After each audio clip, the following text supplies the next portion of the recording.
Hey, welcome to Route 66. Thanks for joining me today, and hopefully you're going to enjoy today's reading. Some really, really wonderful, true stories of God's people in these three chapters. And chapter 3 opens up with three young men, Shadrach, Meshach, and Abednego. And just like we found out in chapter 1, they refused to eat the meat that was offered to them, that they refused to bow down to Nebuchadnezzar's golden image.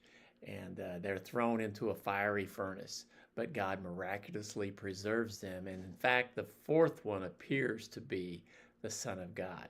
And the king acknowledges the greatness of God. So that's a wonderful story and true to life for sure. But then in chapter 4, Nebuchadnezzar has another dream and warning him of his pride. And Daniel comes back on the scene and interprets it and says, you know what, the king is going to live like an animal until he acknowledges that God is the real king. God is sovereign over everything. You're not in control, Nebuchadnezzar. God is.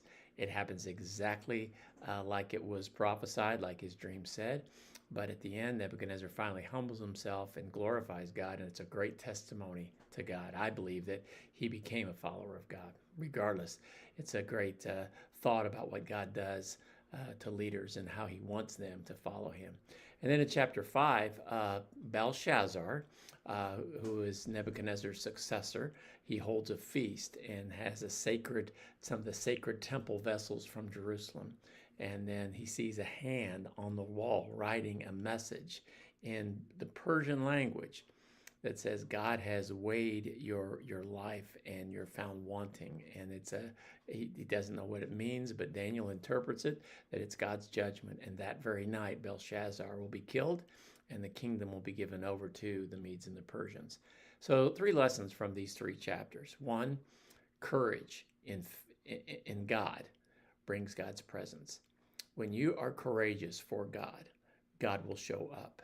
These 3 Hebrew boys faced death, but they found out that God was with them even in the fire. And so God will be with you if you stand up for him. A second lesson is pride always leads to downfall. Nebuchadnezzar was a great human success. But God said, pride is not going to be there. And he suffered humiliation. And even Belshazzar's destruction shows the danger of exalting yourself over God.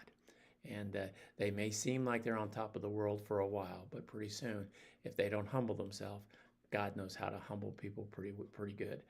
And the third lesson, God rules over all the nations. He raises them up, he removes them, he has ones in power, and he takes them down according to his sovereign will. God is in charge. And I know sometimes we question why nations do certain things and why people do certain things. But at the end of the day, what we need to do is say, you know what, God, you're in control. I'm not. So as Jesus said, thy will be done.